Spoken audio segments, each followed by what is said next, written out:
Ito ang hardin ng panalangin.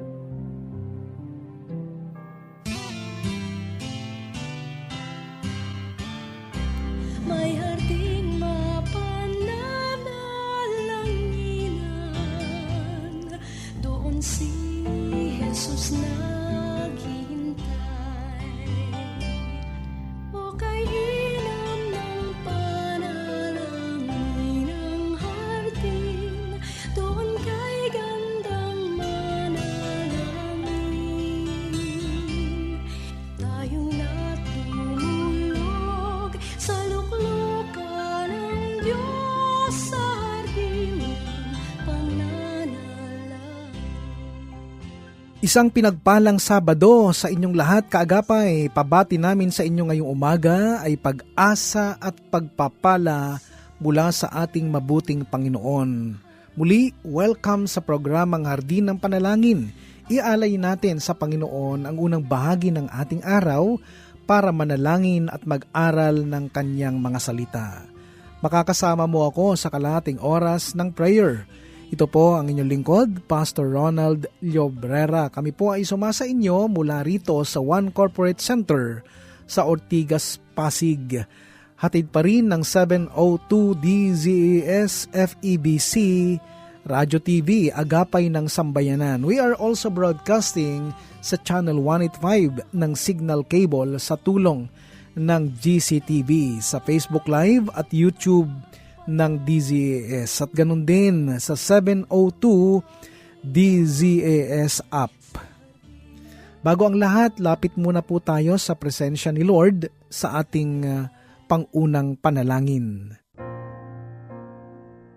Panginoon, sa oras pong ito, pinupuri namin kayo at dinadakila. Niluluwalhati ang inyong pangalan, Panginoon. Kasabay nito ang patuloy naming paghingi ng tawad sa inyo. Kami po ay patawarin ninyo at linisin at pagindapatin, Panginoon, sa araw na ito, sa aming pagdulog sa inyo. Panginoon, nakikita niyo po ang kalagayan ng bawat isa, bawat isang kaagapay namin sa loob ng kanilang tahanan. Panginoon, dalangin namin na kayo po ang maging sentro lagi, Panginoon. At maging sa bawat pinagkakaabalahan, ang aming dalangin ang inyong pag-iingat, Panginoon, sa bawat kaagapay namin. Sa araw na ito, pinagkakatiwala po namin sa inyo lahat ang pag-aaral namin ng iyong mga salita at yung pagdulog namin mamaya, Panginoon, sa mga panalangin kahilingan ng aming mga kaagapay. Ngayon pa lamang po, Panginoon, ay pagindapatin niyo kami at ihanda niyo po ang aming mga puso, Panginoon, na makita lagi ang inyong kabanalan, maranasan ang inyong presensya sa aming mga buhay. Maraming salamat po, Panginoon. Ito po ang aming dalangin sa pangalan ni Jesus. Amen.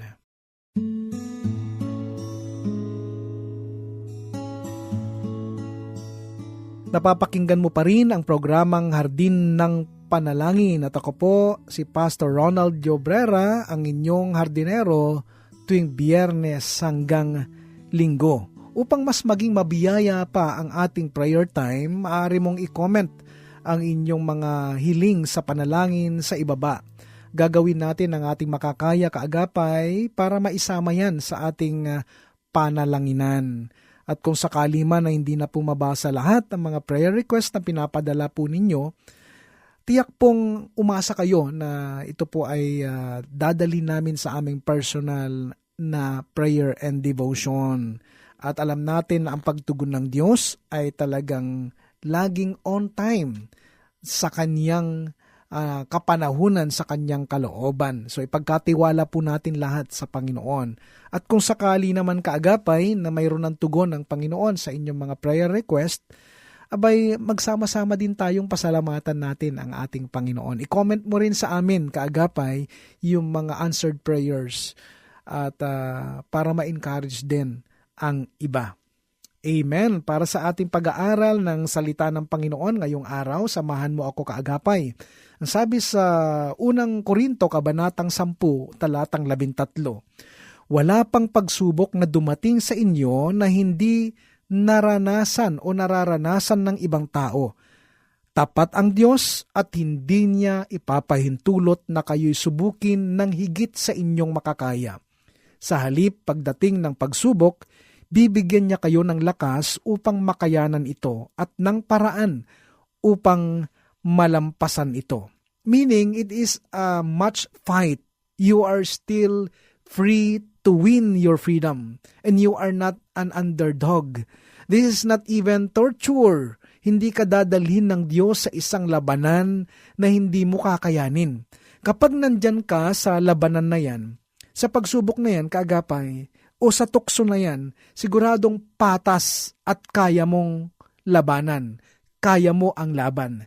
Therefore, if you can, and you know you can win over that situation you're going through, that can only mean you are free. Kaagapay, matuto tayong ilagay sa isip natin palagi ang Diyos.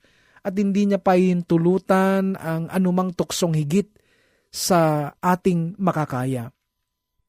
Lagi kanyang bibigyan ng daan para makatakas tungo sa tagumpay, kaagapay. At kung sa mga panahong ito, kaagapay, dumadaan ka man sa mga iba't ibang uri ng tukso o pagsubok, sabihan mo ang sarili mo, alam ng Diyos ang pinagdadaanan ko. Kaagapay, hindi si Satanas ang may kontrol nito, kundi ang Diyos. You must be God's conscious, not devil conscious. Magtiwala ka sa Diyos na much fight ang labanan. Ang sabi sa mga Hebrew, Kabanatang 12, talatang 4, hindi pa humahantong sa pagdanak ng dugo ang pakikipaglaban ninyo sa kasalanan. Meron na ba sa atin ang nakaranas na sa pagkikipaglaban sa kasalanan ay lumuha na tayo ng dugo? Wala pa naman. Ibig sabihin, hindi mo na kailangang humantong sa ganong kalagayan dahil si Kristo lang ang nakaranas ng ganon. Kahit ano pa man ang mararanasan mo, malaya ka pa ring magtiwala sa Diyos. Malaya ka pa ring tumayo. Malaya ka pa ring maging masaya. Ang sabi ng Biblia, ibilang mong kagalakan kung dumaranas ka man ng iba't ibang uri ng tukso o pagsubok. Kaagapay, tuloy ka lang dahil alam mong ang Diyos ang iyong sandigan. Alam mo, kaagapay, makikita mo ang kaibahan ng taong namatay sa sarili at laman at yung nagmamatay-matayan lamang. Bagamat tayo ay kasalukuyan pang binabago at may itinutuwid pa sa atin, itinatama at may natututunan pang mga bagay, ay hindi nangangahulugan na tayo ay hindi na malaya.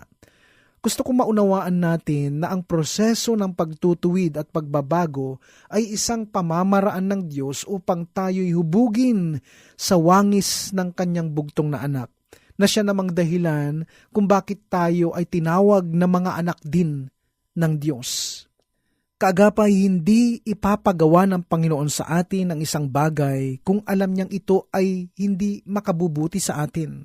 Hanggat ang pinag-uusapan ay ang pagbubuhat ng kanyang krus. Hindi sasabihin ng Panginoon na itatakwil niya ang kanyang sarili kung alam niyang hindi ito magdudulot ng kalayaan sa atin. Salungat man ito sa nakikita natin, subalit sa Diyos, ito ay nagbubunga ng kalayaan. Ating isipin na totoong niligtas na tayo ni Kristo, ngunit nawa ay matanggap din natin na ang kaligtasang ating natamo ay kasalukuyan pa ring in operation. Ibig sabihin nito, sa kasalukuyan at hanggang ngayon, sa iyong pananatili bilang anak ng Diyos, nakakaranas at patuloy ka pa ring makararanas ng kanyang pagliligtas sa iyong buhay sa mundong ito. Kay Satanas at sa iyong sarili. Ang gusto kong bigyan din dito, kaagapay, ay yung pagliligtas na ginawa ng Panginoon sa atin mula sa ating sarili.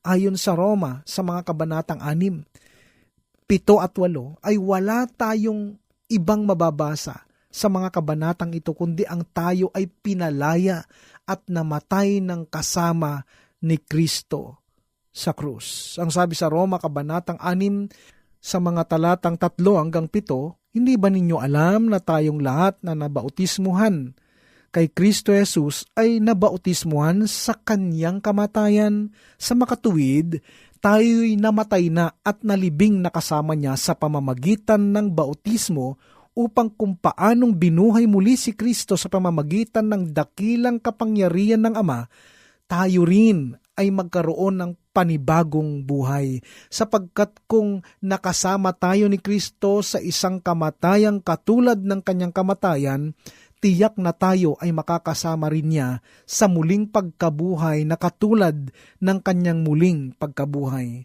Alam natin na ang dati nating pagkatao ay naipako na sa krus kasama niya upang mamatay ang ating makasalanang pagkatao at nang hindi na tayo maalipin pa ng kasalanan. Sapagkat ang namatay na ay pinalaya mula sa kapangyarihan ng kasalanan. Purihin ang Panginoon.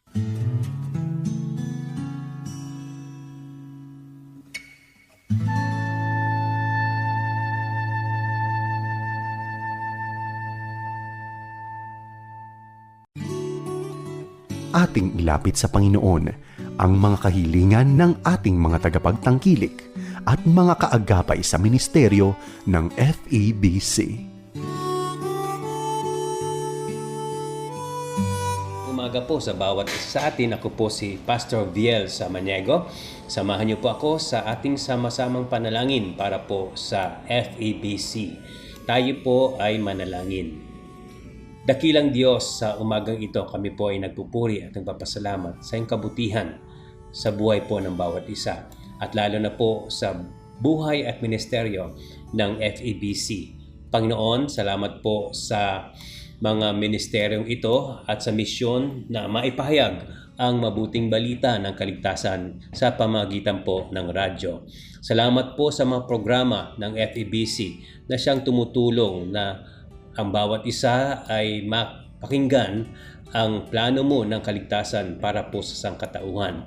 Patuloy mong gabayan, Panginoon, ang mga tagapanguna, bigyan mo sila ng karunungan, gabay, O Diyos, ang mga direktor at mga staff, Panginoon, na ikaw ang siyang manguna sa kalapong mga desisyon para po sa ikagaganda ng mga programa at lalong maunawaan ang nais mo para po sa mga tagapakinig.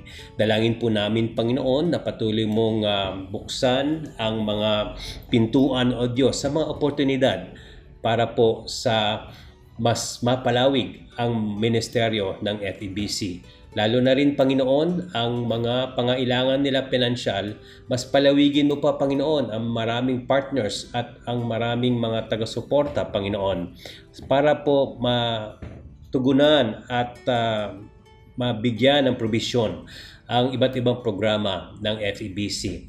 Panginoon, tulungan mo ang bawat isa on how they can find that support and resources para po, O Diyos, ay mas lalong mapaigting ang ministeryo ng programa, Panginoon. Dalangin din namin, O Diyos, ang mga tagapakinig. Bigyan mo sila, Panginoon, ng puso na handa at pusong bukas na tanggapin ang mga pahayag ng mabuting balita ng kaligtasan. Dalangin namin, Panginoon, patuloy mong gamitin ang mga programang ito upang mabago ang kanilang mga buhay. Ang kapangyarihan ng banal na salita, ang kapangyarihan ng banal na espiritu na siyang humipo sa puso at buhay ng bawat tagapakinig. Dalangin namin, Panginoon, na sa bawat isa naghahangad ng kanila pong healing, comfort, pag-asa, kapayapaan, Panginoon. Gamitin mo ang mga programa ng FEBC, Panginoon, at magkaroon ng malalim na impact, Panginoon, sa bawat individual, sa bawat pamilya, komunidad, at talaga makita ang bawat isa sa positibong pagbabago. Makita ang buhay ng bawat isa na siyang patuloy na lumalago at patuloy na sumusunod sa nais mo para po sa buhay po ng bawat isa. Sa kalooban at mga plano mo ayon sa nais at layunin mo sa kanila pong mga buhay. Panginoon, maraming salamat sa lahat po ng iyo pong pagtugon sa pangailangan ng FEBC at sa mga buhay na patuloy mong binabago sa pamagitan ng iba't ibang programa ng FEBC. Lord, we continue to commit the ministry of FEBC at sa iyo pong mga kamay, Panginoon, we are praying for your continued blessing and guidance na iyo pong patuloy igawad sa Far East Broadcasting Company. And with faith and God's power and hope, Lord, we commit everything to you because we know, O Lord, that you have a perfect plan and a perfect hand, Lord, na patuloy gagabay sa kanila. Lord, gaya po ng sinabi ninyo sa inyong salita, huwag tayong mag-atubiling lumapit sa trono ng mahabaging Diyos upang makamtan natin ang habag at kalinga sa panahon ng ating pangailangan. Nawa o Diyos, patulong pagpalain ang bawat isa at ang gawain na ito at ang mga programa ng FEBC. Salamat po Panginoon, ito pong aming dalangin sa pangalan ni Jesus na aming Diyos, Panginoon at tagapagligtas. Amen at Amen. At sa oras na ito, kaagapay, tayo ay dumulog at manalangin, ilapit natin sa Panginoon ang mga panalangin kahilingan ng ating mga kaagapay. Sama-sama po tayong manalangin. Panginoon, sa oras pong ito, muli kami ay lumalapit sa inyo, dumudulog, Panginoon, ng buong puso na may pagtitiwala at pagpapakumbaba sa inyo, Panginoon. Inilalapit namin sa panalangin ang aming kapatid na si Marites Ortega Agahan. Pagpalain niyo siya, Panginoon, at mayroon po siyang kahilingan sa inyo about doon sa kanyang kapatid na si Sister Dali Ortega na nandyan po sa Arizona. Siya po ay may sakit, Panginoon. Lord, ang sakit na ito, lymphoma, Panginoon, ay alam namin na medyo mabigat na sakit ito. Subalit, walang imposible sa inyo. Naniniwala kami, Panginoon, na sa inyo manggagaling ang kagalingan ng aming kapatid na ito, Sister Dali Ortega. Pagalingin niyo siya, palakasin niyo siya, Panginoon, at ayon sa inyong kalooban, magbalik po ang kanyang dating sigla, Panginoon. Samahan niyo siya. Pinagpe-pray din namin sa oras na ito, Sister Abby Dailo. Maraming salamat po sa aming kapatid na ito, Panginoon, at ang aming dalangin, patuloy niyo siyang ingatan, 10 ng kanyang mga mahal sa buhay. Magandang kalusugan ang aming panalangin para sa kanya at yung pong kanyang apartment business, patuloy niyong pagpalain, bigyan niyo siya ng mga tao na magre-rent, Panginoon, sa kanyang mga apartments talaga na mayroon pong takot sa inyo at mayroong mabuting puso, Panginoon. Lord, pinagpe-pray din namin si Sister Maria Cristina Aquino. Pagpalain niyo po ang aming kapatid na ito. Kayo po ang patuloy niyang makasama at ang kanyang mga mahal sa buhay. Ganon din, ipinagpe-pray din namin, Panginoon, si Nanay Telma Manjares. Lord, pagpalain niyo po si Nanay Telma Manjares. Ingatan niyo po siya lagi, Panginoon. Maraming salamat po sa kanyang buhay paglilingkod. At amin pong inilalapit sa inyo ang kanyang anak na Sister Gladys May Manjares Alfino. Panginoon, ang kanilang kahilingang panalangin na magkaroon na po sila ng supling o baby, Panginoon. Lord, kayo po ang may takda at kayo po ang nagbibigay ng anak, Panginoon. Loobin nyo nawa, Panginoon, na sila po ay magkaroon na po ng baby ayon sa inyong kalooban. Amin din pong ipinagpe-pray sa oras na ito si Nanay Biring Marquez, Panginoon. Patuloy nyo ingatan si Nanay Biring, ang kanyang kalusugan, Panginoon, ang kanilang kabuhayan, Panginoon, ay pinagkakatiwala namin sa inyo na kayo ang dakilang provider, Panginoon, at amin din pong itinataas sa oras na ito ang aming kamanggagawang asawa ni Nanay Biring, si Pastor Pablo Marquez. Panginoon, anuman ang kanyang sitwasyon sa kanyang physical body, Lord, ng kanyang kalusugan, Lord, kayo po ang magbigay sa kanya ng kalakasang physical, kagalingan, Panginoon, na nanggagaling sa inyo. Pinagpipray din namin at pinagpapasalamat Sister Leia Marquez, Panginoon, at ingatan nyo silang lagi ang buong Marquez family.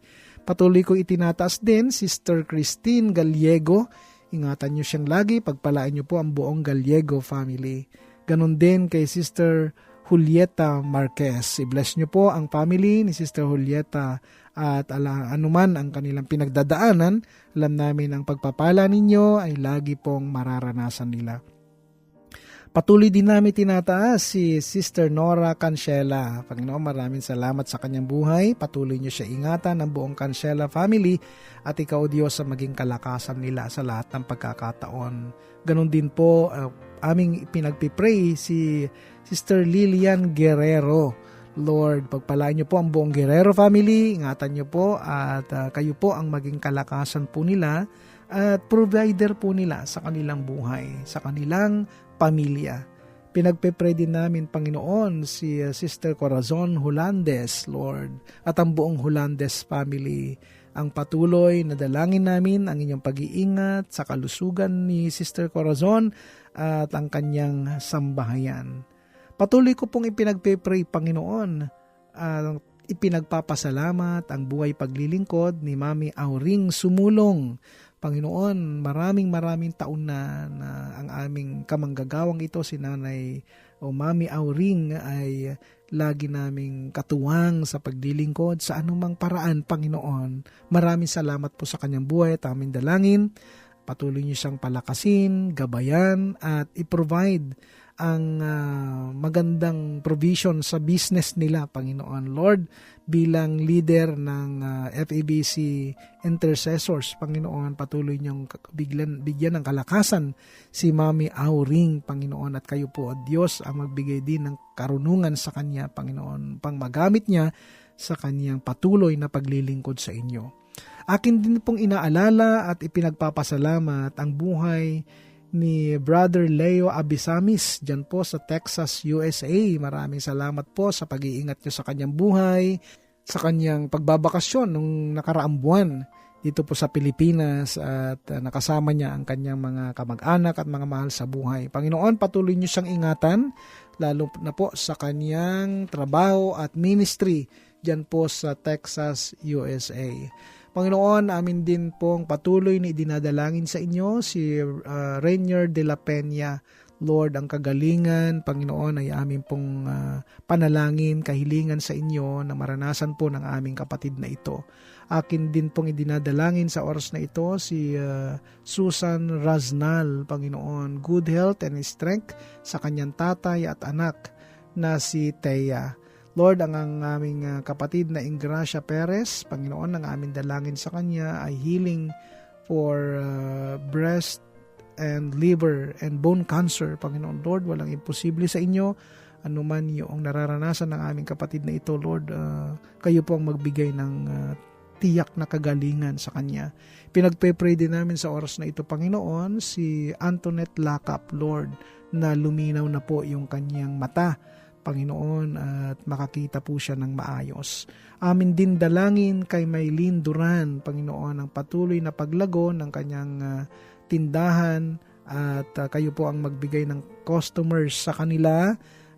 Tayaan ninyo na magtiwala lamang sila sa inyo, Panginoon, anumang business ang kanilang ginagawa, Lord. As a source of blessing, hayaan nyo, Panginoon, na sila po'y laging magtiwala at unahin ka sa kanilang buhay. Pinagpipray din namin, Panginoon, ang Oribelio and Gonzales family. Ang dalangin para sa kanila ay salvation and protection, Panginoon. Lord, ganun din, amin din pong idinadalangin ang aming kapatid na si Ricardo Marcaida. Ang aming kapatid na ito ay nakakaranas ng sakit, Lord, sa kanyang kidney, chronic kidney disease, Panginoon. Kaya naman po, Panginoon, ang aming dalangin ay kayo po magbigay sa kanya ng tiyak na kagalingan, Panginoon, at kalakasang pisikal.